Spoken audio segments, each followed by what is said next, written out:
बता दूं, आज के 25 साल पहले एसटीडी पीसीओ का बिजनेस टॉप पे था कि नहीं था? हर आदमी चाहता था कि मैं एसटीडी पीसीओ खोलकर बैठ जाऊं, क्योंकि कुछ करना ही नहीं पड़ता। लोग आते हैं, कॉल करते हैं, पैसा डालते हैं, हम अपना आप कमाते हैं। मोबाइल आया, पूरा एसटीडी पीसीओ गायब होते हुए देखा कि नहीं देखा? अभी ढूंढ के बता दो, ग्वालियर में एक भी नहीं मिलेगा पूरे ग्वालियर। आज के 25 साल पहले पेंटर ऐसे बैनर बनाया करते थे और पेंटर डिसाइड करते थे कि फिल्म कब रिलीज होगी, क्योंकि पेंटर लोग पोस्टर बनाते थे और वो डेट देते थे कि हम इतने पोस्टर इतने दिन में बना के देंगे, तब फिल्म की डेट रिलीज होती थी। 25 साल बाद सारे के सारे पेंटर ही समाज से गायब होते हुए देखा कि नहीं देखा? ये दुनिया में सब कुछ आप देख रहे हैं। पहले लेबर हड़ताल करते थे हर फैक्ट्री में। कलकत्ता का पूरा बर्बादी इसीलिए हुआ कि कलकत्ता लेबर बेस्ड सारी इंडस्ट्री थी और आए दिन कम्युनिस्ट शासन में हड़तालें होती थी और पूरा कलकत्ता बर्बाद हो गया। अभी कई सालों से आपने सुना भी नहीं होगा कि लेबर हड़ताल कर रही। जहां पर पूरे नेतागिरी वाले स्टेट थे वहां पर भी बंद हो गई, क्योंकि लेबर बेस्ड काम खत्म होते जा रहे हैं। पहले 100 मजदूर लेकर जो काम करते थे, अभी एक जेसीबी मशीन उतना ही काम कर लेती है। गड्ढे खोदना हो या सुरंग खोदना हो, सारा काम टूल्स करते हैं। अमेरिका में अमेज़न का गोडाउन है 10 किलोमीटर लंबा, 10 किलोमीटर। उस पूरे गोडाउन में एक भी कर्मचारी काम नहीं करता, सारे रोबोट काम करते हैं। कर्मचारी तो भूल सकता है, रोबोट भूल नहीं सकते। रोबोट के दिमाग में कंप्यूटर है। ऑटोमेटिक ऑर्डर कंप्यूटर के दिमाग में जाता है, कंप्यूटर उसका बिल बनाता है, स्टिकर बनाता है, खुद रेक के सामने जाता है, सामान लेकर आता है, स्टिकर चिपकाता है और डिस्पैच भी कर देता है। इंसान की जरूरत नहीं। अगर आप सोच रहे हैं कि ये किराने का कारोबार तो कम से कम चलेगा, तो ये बहुत बड़ी गलतफहमी में जी रहे हैं। ये किराने का बिजनेस ही पूरा का पूरा खत्म होने वाला है, क्योंकि रिलायंस जियो मार्ट अभी एक नई संस्था आ रही है और अगले 10 सालों में उसके अभी जो स्टोर है उसके 500 गुना ज्यादा हो जाएंगे। अभी एक शहर में 8-10 हैं, अब हर गली में वो खुलेगा। और जियो मार्ट ने शुरुआत कैसे की? 15 मिनट में डिलीवरी, नहीं तो पैसे वापस। क्या बोला उन्होंने? 15 मिनट में डिलीवरी, नहीं तो पैसे वापस। नहीं, 15 मिनट में डिलीवरी या प्रोडक्ट फ्री, और 15 मिनट में ये सारी कार्रवाई आपके घर पर बैठे होगी और मार्केट से 10% रेट कम।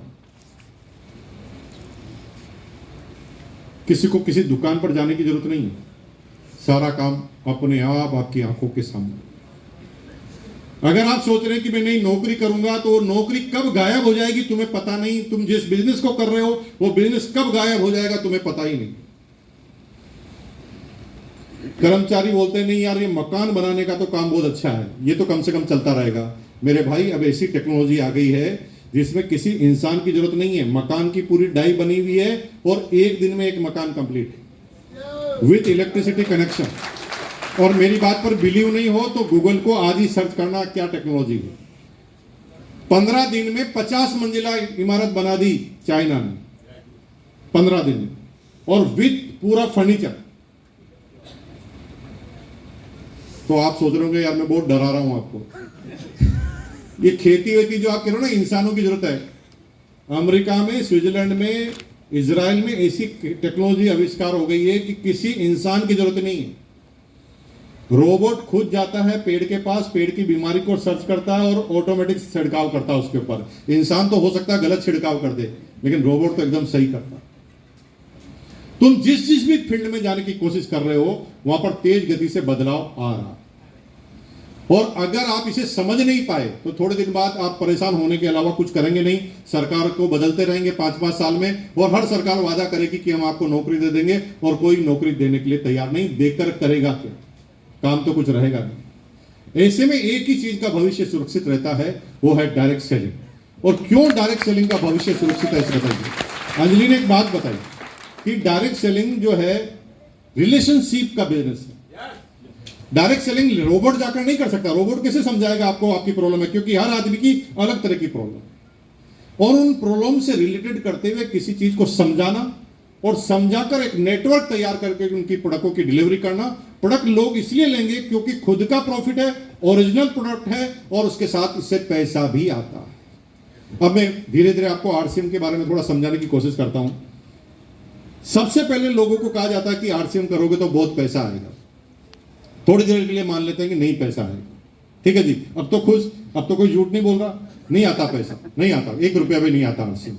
एक चीज को समझ जाइए, आरसीएम अपने आप हो जाएगा। दुनिया में जो मिलावट अभी चल रही है पूरी दुनिया में, उस चीज को समझिए।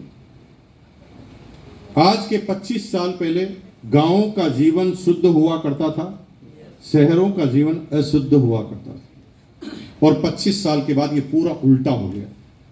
अब शहरों का जीवन शुद्ध होने लगा क्योंकि शहर में एनजीओ खुलने लगे, पोल्यूशन पर बात होने लगी, डीजल की गाड़ियां नहीं चलेगी, पैसा शहरों में मिलता है, इसलिए अच्छे प्रोडक्ट मिलते हैं, शहरों के लोग ब्रांडेड प्रोडक्ट ले लेते हैं, है ना, ऑर्गेनिक प्रोडक्ट ले लेते हैं शहरों के लोग। गांवों में ये सारे ऑप्शन खत्म होते जा रहे हैं। गांवों में कॉमर्शलाइजेशन होने की वजह से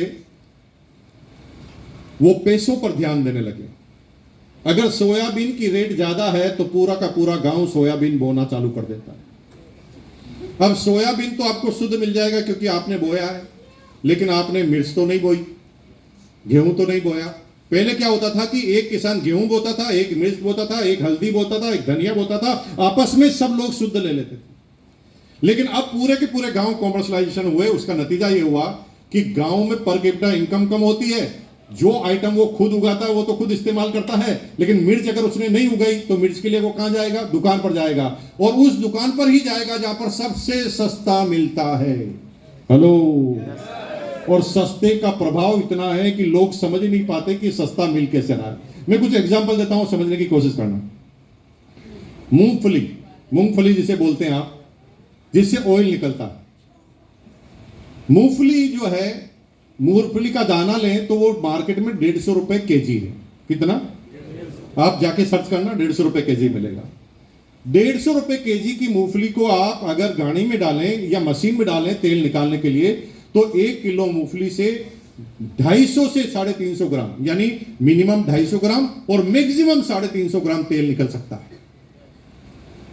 तो 450 की मूंगफली से 1 लीटर तेल निकलता है। तेल की रेट होनी चाहिए 500 रुपए लीटर, तेल की रेट है 170 रुपए के लीटर।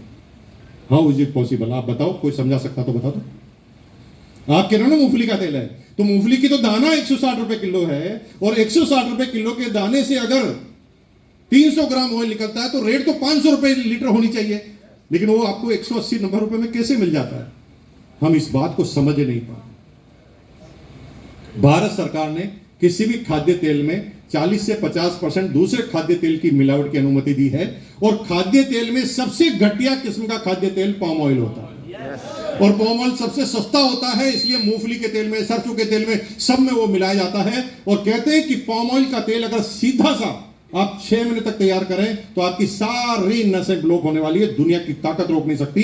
ये थोड़ी बहुत भी इसलिए बची हुई कि दूसरा तेल इसमें साथ डाला है।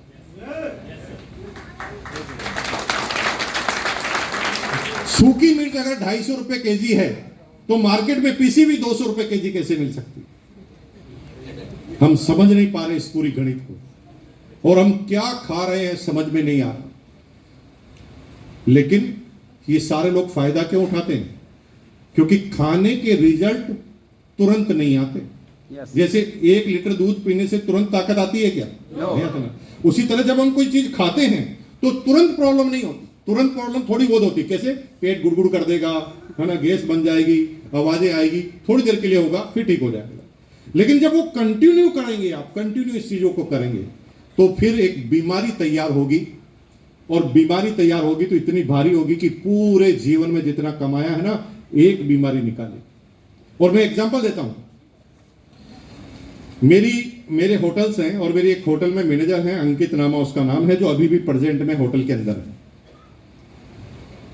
उसकी मम्मी पापा जो टिफिन बनाकर सप्लाई करते हैं, वो मेरे यहाँ पर सर्विस करता है। तो एक दिन बातें चल रही थी, 7-8 साल पुरानी बात है। मैंने उससे कहा, यार भाई साहब, ये कौन सा ऑयल आप इस्तेमाल करते हो? वो कहे, सर हम 50 रुपए में टिफिन देते हैं, और 50 रुपए में ज्यादा रेट बढ़ाते हैं तो कोई लेता नहीं। मैंने कहा 50 रुपए में कैसे खाना आ सकता है? मैंने कहा क्या कह देता? वो कहा 2 सब्जी, दाल, सलाद, चावल, रोटी, और सैटरडे के दिन मीठी सब्जी, मीठा भी, खीर भी। मैंने कहा संभव कैसे 50 रुपए सर्विस पे दे देगा? वो कहा सर हम करें क्या, ज्यादा बढ़ाते तो कोई लेता नहीं और इसी रेट में हमें देनी पड़ती है। तो मैंने कहा फिर क्या करते हो? बस क्या करते हैं, जाते हैं मार्केट में, कहते हैं सबसे सस्ता क्या है, जो भी सबसे सस्ता होता है। जैसे सब्जी वाले के पास जाते हैं कि भाई तेरे पास कौन सी सब्जी बच गई है, सबसे सस्ती कौन सी दे रहा है, वो सब्जी ले लेते हैं, सबसे सस्ती हल्दी ले लेते हैं, सबसे सस्ता तेल ले लेते हैं और फिर वो बनाकर खिला देते हैं। मैंने कहा फिर तुम? वो कहा सर 2 बार थोड़ी खाना बनाएंगे, वो जो बनता है उसी को हम खा लेते हैं। मैंने कहा भाई साहब प्रॉब्लम में फंसने वाले हो। वो कहा सर 2 साल से खा रहे हैं, अभी तक तो कोई प्रॉब्लम नहीं है। मैंने कहा भाई 2 साल में नहीं हुई, 3 साल में, 5 साल में, ये तुरंत होगी। वो कहा सर होगी, जो देखा जाएगा। और पिछले साल उसके पापा को हार्ट अटैक आया, 3 नसें 98% block. Hand to hand doctor ने कहा कि 24 घंटे में बाईपास सर्जरी होनी चाहिए। पूरे जीवन में कमाकर 15 लाख का एक मकान बनाया, तुरंत बेचने गए तो जो दलाल थे उन्होंने ब्लैकमेलिंग करते हुए 12 लाख में मकान खरीदा और 9 लाख रुपए उस ऑपरेशन में लग गए। पूरे जीवन का एक दिन में सत्यानाश।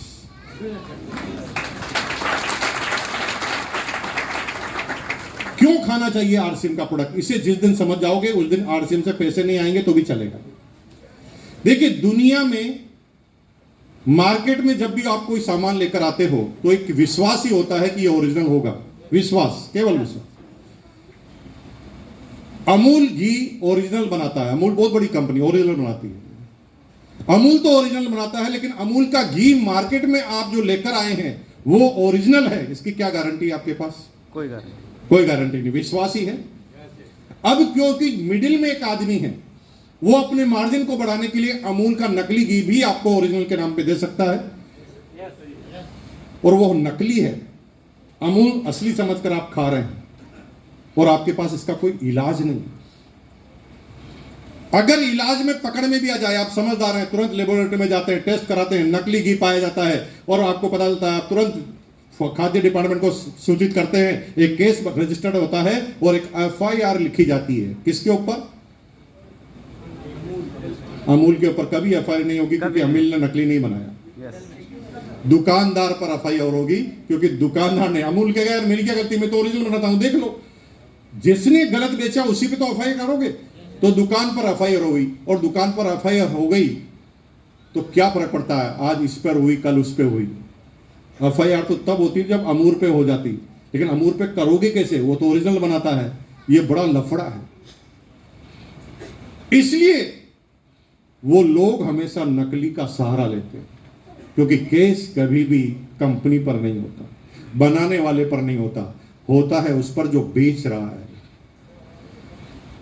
डायरेक्ट सेलिंग की कोई भी कंपनी अपने जो प्रोडक्ट देती है आपको, उस पर डायरेक्ट सेलिंग को कंपनी को खुद का अपना बिल देना पड़ता है।